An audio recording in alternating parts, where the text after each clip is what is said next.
Hello, Internet world. Matthew here for another astounding interview with the lovely Asia Jackson. I want to thank you very much for being here. Thank you for having me. Oh, thank you for coming back to New York. I'm going to start this off right away. Why don't you tell the Internet world about yourself? Well, my name is Asia Jackson. I am from Long Island, New York, and I am a newborn care specialist and a healing student. Newborn care specialist and healing student. Okay, so let's take that one apart a little bit. Yeah. All right, newborn care healing. Okay. Well, originally, I got interested in healing. Oh gosh, that's a long story. I got interested in healing some time ago and decided to go to school to study early childhood development. Originally, I wanted to teach younger children, preschool age. And while I was studying in college, when I started to study child psychology, and they started to really dissect consciousness and how the thymus gland is responsible for consciousness, and it is most active when you are in utero. And after birth, you know, there's so much brain activity. Right. And I got really, really interested in that, and my focus went from toddlers to infants, wanting to learn more about that experience and really being interested in what they go through during and after the birth experience. Okay. So now, correct me if I'm wrong, now you end up working a lot with the parents after the babies as well. Well, it all depends on the family. I will have families that are interested in being more hands-on because they themselves want to relate to what their newborn child is going through, and then I will have the families that say, here's my child, I need a break, you know, and that's it. So it, You need it a all break, you depends. just had them. I know, but it is, trust me, postpartum healing is a very strenuous time, not only for the mothers, but also for the newborn, which is why I'm there. I'm there to service not only the baby, but mom, dad, siblings as well. Sounds like a very important work. I mean, I've noticed for myself, when I had my child, well, my ex-wife had the child, but just that whole experience of having her, she's there, she's amazing, she's wonderful, she's everything I wanted, and now I have to go to work. And where's that time to bond? It's at 3 in the morning when you're not interested in bonding. Exactly. So having someone like you there to really nurture, and if I may edify you for a moment without you completely blushing on me, you just always had this amazing healing energy. It's, I mean, it's no exaggeration when I say, to me, she's like Gaia's avatar.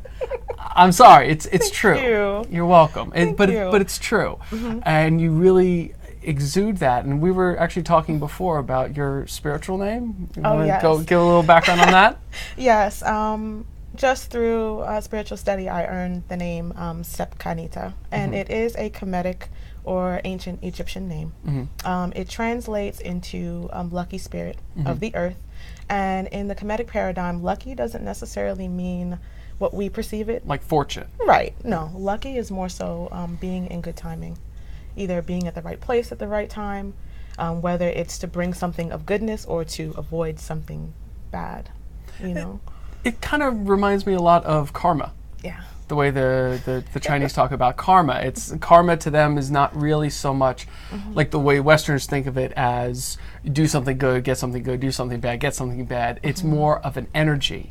And that has its own yin and yang or male-female properties. And I understand there's a lot of that involved in your religion too.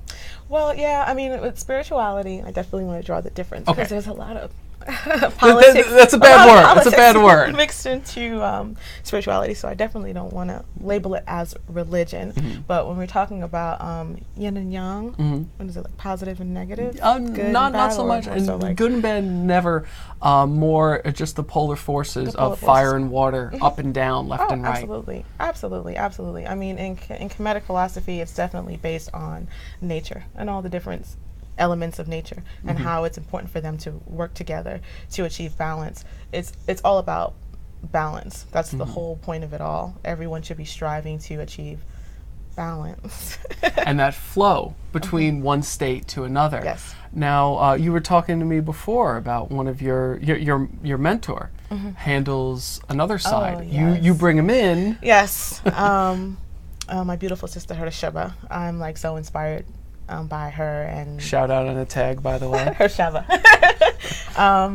You know, she introduced me to this concept of the death midwife, which was something that I never really thought about.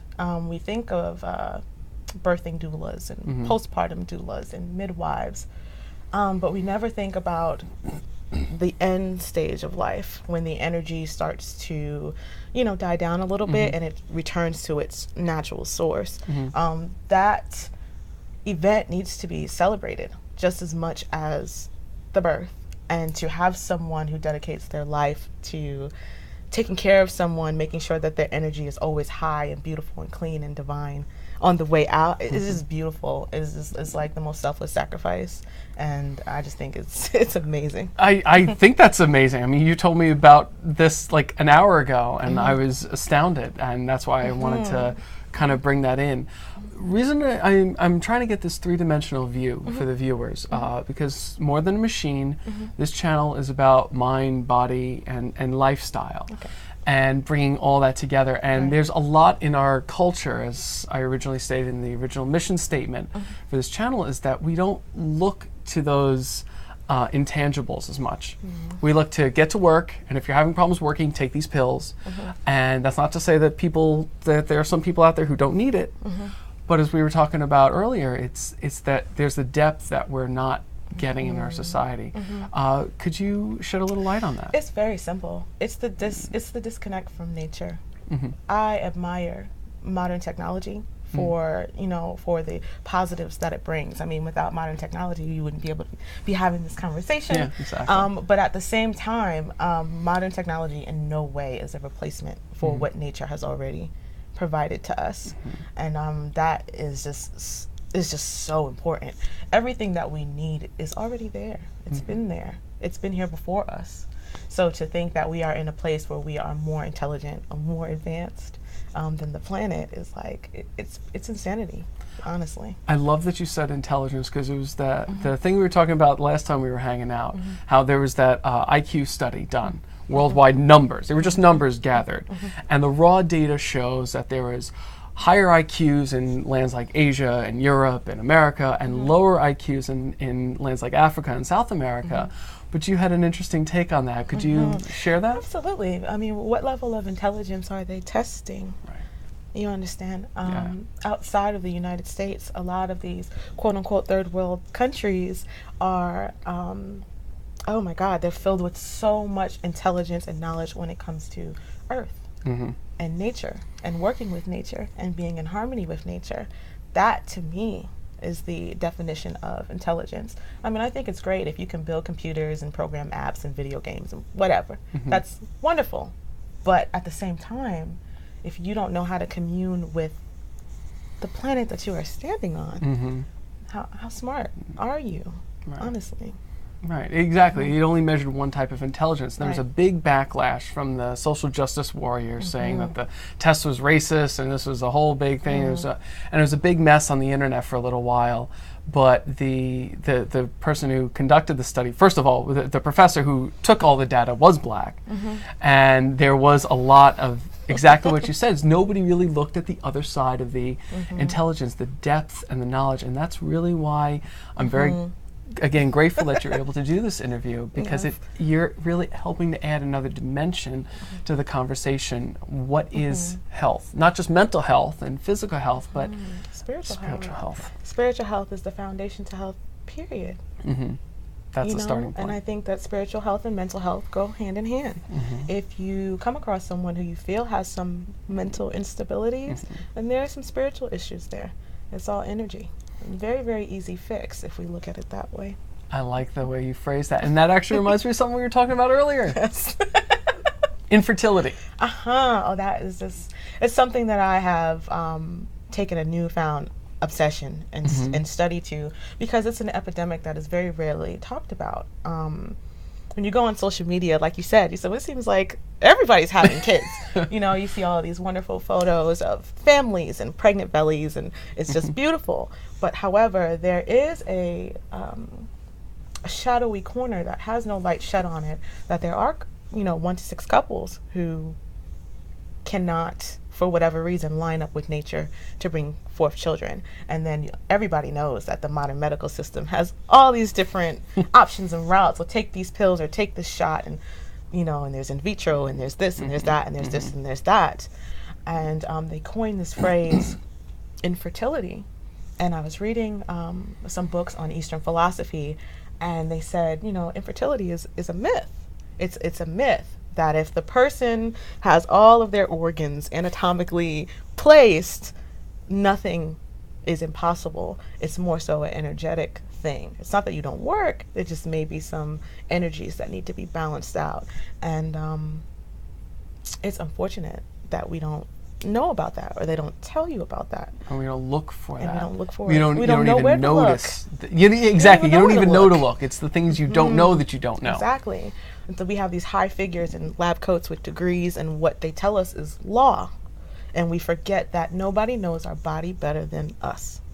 Nobody knows. Nobody's inside of you. They don't know how you feel. When you take that deep breath in, they don't know how you feel. Right. That's why they say, well, tell me how you feel. And they give you all this paperwork to fill out. And how does that make you feel? Right. And you fill out these intake forms, and then they read what you wrote. In a couple sentences, they try to figure out what the problem is. Right. Nobody is a better physician for your body than you. That is an amazing way of phrasing that, and I really appreciate that. So what are you doing right now? I mean, you're up here. You had a few clients, right? Yes. I came to New York to assist families. A lot of babies are coming in December and January, and they're still coming as we roll into February. Okay, so I did come up here to assist a family in Tribeca. My sister had my nephew on the Colonial New Year's Eve. That was really exciting. The future lady killer. Oh gosh, he's so handsome. And, hi Jackson. And and now I'm just enjoying family and friends, catching up with people who I haven't seen in a long time, and I'm glad to be one of them. I know. I really appreciate that. I know. Yeah, I know. You've been in Virginia for how long now? Oh, it's approaching 2 years now. Okay. I bounce around a lot, but it's approaching 2 years. Roanoke, Virginia. But majority of my clients are either in New York or California, so bouncing back and forth bouncing back there. and forth. Yeah. Yeah. So, I know we were talking about social media. You're expanding that, but where can people find you to follow you, see what you're doing? Well, know your story. yes. They can find me on Instagram, nurturesong, at nurturesong on Instagram, right. And they can also email me, nurturesong@gmail.com. Okay, we're going to be putting links down below here on the YouTube and on the Facebook, and make sure to try to keep you connected. And as soon as you get a Facebook page up, absolutely, I'm going to be linking that as well. Absolutely. I'm going to go back into this video. I'm going to go down into the description and fix that and add that. It's here. It's ready. Exactly. So we're going to make sure everybody understands what you're doing. Asia, not only do I think you're amazing, I think what you do is amazing. Thank you. Thank you for doing too. it. Thanks. I do try. See, this is positive exchange. This is edification. Yes. So thank you very much. You are, without a doubt, the definition of what it means to be more than a machine. Oh, thank you. I appreciate that. And you really bring in that natural side. It's like a walking garden walking through the streets of Manhattan. I see coming around you all the time. That thank you. Beautiful I appreciate earthness. that. So thank you for being that. Thank you for having me. Thank you very much. And thank everybody else for tuning in. You will be catching more of Asia at some point, hopefully. Next time she comes around, we'll catch up with her. Absolutely. Follow her on Instagram. Check out her Facebook page when she gets it up. Yes. And in the meantime, everybody, try to find the depth, find the balance, and have yourselves a wonderful life.